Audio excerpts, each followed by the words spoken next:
membacakan materi pengertian teks narasi. Teks narasi itu adalah teks yang berisi tentang rangkaian peristiwa yang disampaikan secara kronologis atau berurutan. Tujuannya bisa untuk menghibur, menginspirasi, atau menyampaikan pesan-pesan moral yang ada mengandung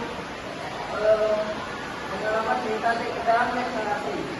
Berdasarkan pengalaman pribadi, kisah nyata orang lain, atau sebelumnya itu teks ini penting dalam pembelajaran karena kita ini untuk melatih pengalaman pribadi kita berpikir logis dan kreatif.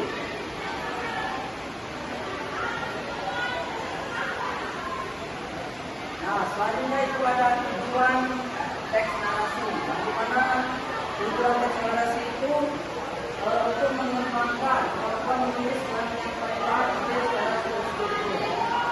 Kedua itu melatih siswa untuk menyampaikan pengalaman kerja seperti magang, PKL secara naratif. Yang ketiga itu menyiapkan siswa agar mampu membuat laporan naratif, bisa inspiratif atau kemudian storytelling di dunia kerja, misalnya dalam seperti desain, serta jurnalistik dan lain-lain. Yang keempat itu untuk menumbuhkan imajinasi dan kreativitas dalam menyusun cerita.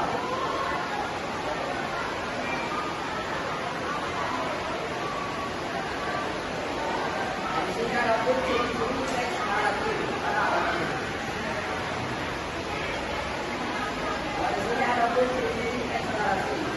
Yang pertama itu untuk mengandung alur cerita, mulai dari perkenalan, konflik, serta penyelesaian masalah.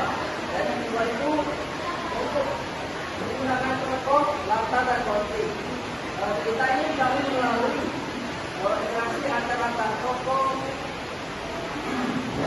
dalam satu waktu dan tempat. Yang kedua itu bersifat kronologis, di mana urutan kejadian dari awal sampai akhir. Yang keempat, mengandung amanat dan pesan-pesan, terutama pada narasi, fiksi, dan kisah inspiratif. Dan yang keempat, menggunakan gaya bahasa, naratif dan deskriptif.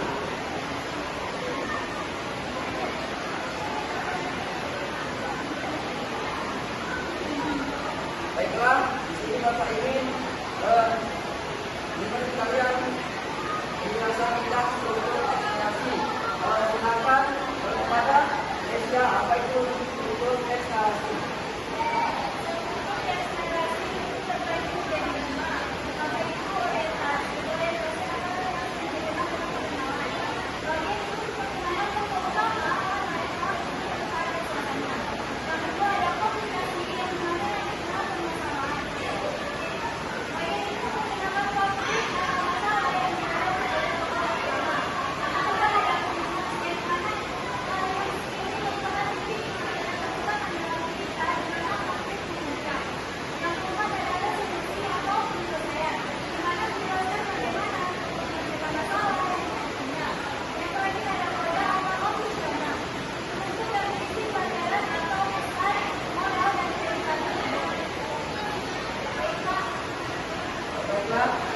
Cukup, terima kasih.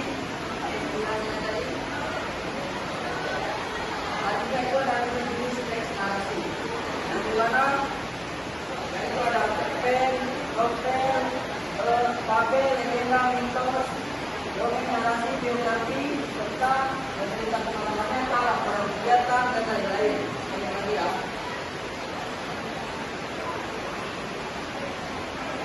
Nah, di sini ada unsur-unsur teks narasi, yang dimana ada tokoh dan penokohan. Siapa saja tokohnya, bagaimana, belakangnya, semua itu ada latar, dimana dan kapan kita terjadi.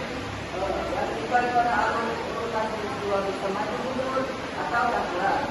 Dan yang keempat itu ada simpulan. Dimana itu siapa yang menceritakan tokoh, utama orang juga dan sebagainya. Dan yang kelima itu ada konflik. Konflik itu masalah atau tantangan yang dihadapi oleh tokoh tersebut. Terus ada amanat. Amanat itu pesan moral dari cerita tersebut.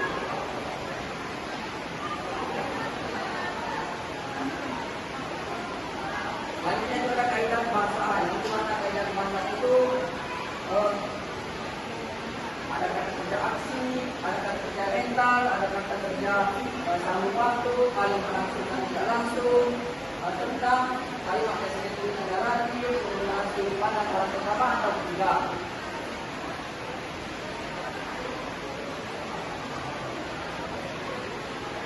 Terus di sini ada tekniknya, teknik dalam menulis teks narasi.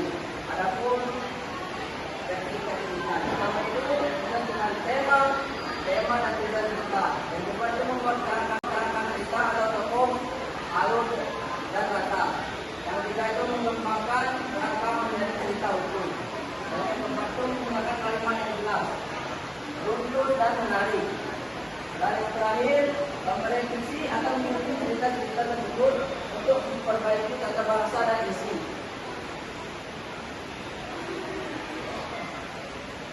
Dan selanjutnya ada relevansi, yang dimana relevansi itu untuk menulis laporan, proyek atau kegiatan apakah secara aktif, membuat konten promosian atau storytelling, produk untuk jurusan pemasaran atau multimedia.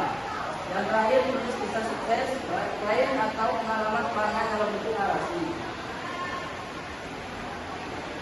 Baiklah, di sini Bapak akan menunjukkan saja teks narasi itu. Teks narasi itu tidak hanya berfungsi sebagai sarana hiburan atau ekspresi diri, tetapi teks narasi ini juga sebagai alat komunikasi profesional. Bagaimana supaya kita itu harus mampu menyusun teks narasi yang baik dan benar. Karena hari ini berarti kita dalam bidang kerja, mereka di mana masa itu, di mana masa depan itu baik itu presentasi maupun promosi. Sekian penjelasan Bapak hari ini. Untuk pembelajaran kali ini yang akan ada baiknya berdoa terlebih dahulu. Silakan penjelasan ini. Baiklah, hadirin teman-teman, saya berdoa menurut agama dan kepercayaan masing-masing. Baiklah, terima kasih untuk pembelajaran kita hari ini. Bapak akhiri, wabillahi taufiq wal hidayah. Wassalamualaikum warahmatullahi wabarakatuh.